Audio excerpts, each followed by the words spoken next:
वैज्ञानिक डॉक्टर सुशील कुमार हमारे साथ जुड़ गए। डॉक्टर साहब, बहुत स्वागत है आपका जनतंत्र टीवी में। जिस तरीके से रूस के मिशन चांद की बात करें, लूना 25 क्रैश हो गया है, कैसे देख रहे हैं सर, क्या कहेंगे? देखिए, जो स्पेस में जाता है, जैसे मून की ऑर्बिट में ऑर्बिट चेंज करते हुए वो क्रैश हो गया, तो उसमें धरती से कंट्रोल बहुत कम होता है, मतलब बहुत सोफिस्टिकेटेड कंट्रोल होता है। तो उसमें कुछ नहीं कह सकते। ये तो हमारा इंडिया महान है, क्योंकि अभी हम लोगों को 500% उम्मीद है कि हम लोग सक्सेस होंगे। बिल्कुल डॉक्टर साहब, जिस तरीके से आशंका जताई जाती है कि जब भी मून का कोई इस तरीके का प्रोजेक्ट होता है मून से रिलेटेड, तो वहाँ पर उस मिशन के सक्सेस रेट की अगर हम बात करें तो 70% ही माना जाता है कि वो सक्सेसफुल होगा। लेकिन वहीं पर कई तरह की चीज़ें होती है जिस पर ध्यान केंद्रित करने की ज़रूरत होती है, और लगातार हम देखते हैं, क्योंकि इससे पहले भी जो चंद्रयान 2 मिशन हुआ था उसमें भी लगातार नज़र बनी हुई थी, तमाम चीज़ों पर मॉनिटरिंग की जा रही थी, लेकिन उसके बावजूद वो मिशन पूरी तरह से सक्सेसफुल नहीं हो सका। अब चंद्रयान 3 जो मिशन है वो भी बदस्तूर आगे बढ़ता हुआ नज़र आ रहा है। अभी तक सब कुछ बहुत ही साइमल्टेनियसली आगे बढ़ रहा है। ऐसे में क्या कहा जा सकता है, किस तरीके से क्या क्या वो तकनीकी चीज़ें होती है जिन पर नज़र बनाई जाती है और किस तरीके से मिशन आगे बढ़ता है?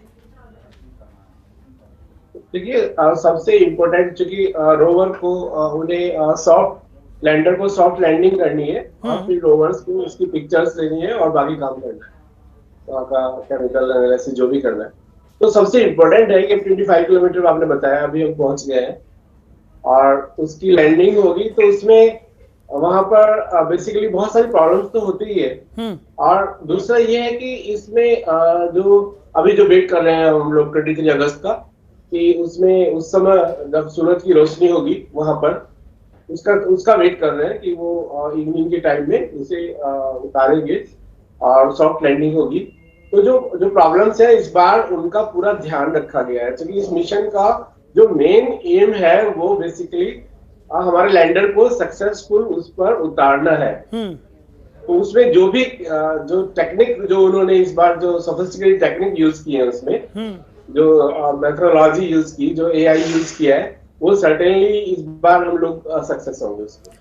ठीक है डॉक्टर साहब, वहीं अगर बात की जाए, जिस तरीके से पहले भी चंद्रयान 2 मिशन लॉन्च किया गया था और कुछ अनफॉर्चुनेटली अगर हम बात करें तो वो लैंड नहीं कर सका था, लास्ट में जाते जाते वो मिशन फेल हो गया था। इस बार क्या कुछ परिवर्तन यहाँ पर किया गया है? किस तरीके का परिवर्तन इस मिशन में देखने को मिल रहा है पिछले मिशन से? इस बार इन्होंने जो बूस्टर्स होते हैं उन्हें इस तरह से अरेंज किया है, बेसिकली वहां पर वायुमंडल तो होता नहीं, तो बूस्टर की मदद से वो नीचे आता है। तो इस बार पीछे बीच में जो बूस्टर था उसे हटाया गया है, और उसमें इस तरह से प्रोविजन दिया गया है कि कोई यदि सपोज कोई एक लैग उसकी हाई एलिवेशन पर भी आती है, तब भी उसे कुछ नहीं होगा, और वो उसे अपने जो सामान्य स्थिति में वो सॉफ्ट लैंडिंग करेगा।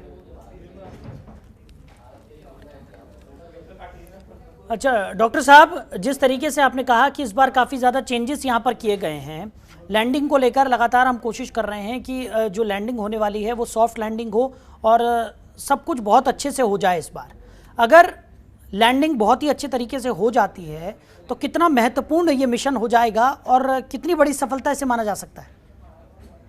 पहले तो सबसे इम्पोर्टेंट ये है कि साउथ पोल पर इंडिया पहला कंट्री बन जाएगा। एक तो वहां पर किसी ने भी अपने उसे नहीं उतारा है अपने लैंडर को उस प्लेस पर, और इंडिया पूरे दुनिया में चौथा नंबर पर स्थापित हो जाएगा पूरी तरह से सॉफ्ट लैंडिंग को सक्सेसफुल वहां पर उसे उतारने में। और फिर हमारा जो आगे का जो प्रोग्राम है वहां की स्टडी करना, वाटर की और सारे मिनरल्स और केमिकल एनालिसिस करना, उस सब के लिए।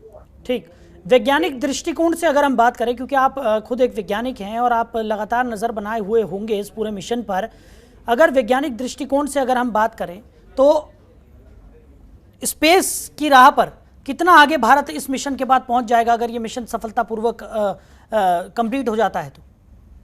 देखिए, ये अपने आप में बहुत बड़ी बात है कि भारत चौथे नंबर पर, जहां रूस और अमेरिका और चाइना पहले से स्थापित है, और हम लोग इसे सॉफ्ट लैंडिंग को सक्सेसफुल इंडिया यदि कर लेता है, हम्म, तो जो हमारा जो आगे के प्रयास है हम्म, वहां पर देखना कि वहां पर जो स्थिति है वहां पर कि किस तरह से इवन वाटर का पोटेंशियल कितना है वहां पर, केमिकल्स और ये जो हमारे केमिकल्स है वहां पर उनका पोटेंशियल कितना है, उस सब के एनालिसिस में। और सबसे इम्पोर्टेंट ये है कि जो वहाँ मून क्यूब्स आते हैं, हाँ, इसमें नासा को ही अभी सक्सेस मिली है। उन्होंने ब्रॉडबैंड सेस्मोग्राफ्स लगाकर वहां पर देखा है कि वहां पर 5.7 मैग्नीट्यूड तक के मून क्यूब्स आए हैं वहां पर। हम्म, तो बेसिकली यदि हम उसमें वहां पर ह्यूमन एक्टिवेशन देखते हैं फ्यूचर में कि वहां ह्यूमन जाएगा, तो वो जो हाउस का निर्माण होगा, क्योंकि जो वहां पर वायुमंडल नहीं होने के कारण जो जो एनर्जी जनरेट करते हैं अर्थक्वेक्स। जी।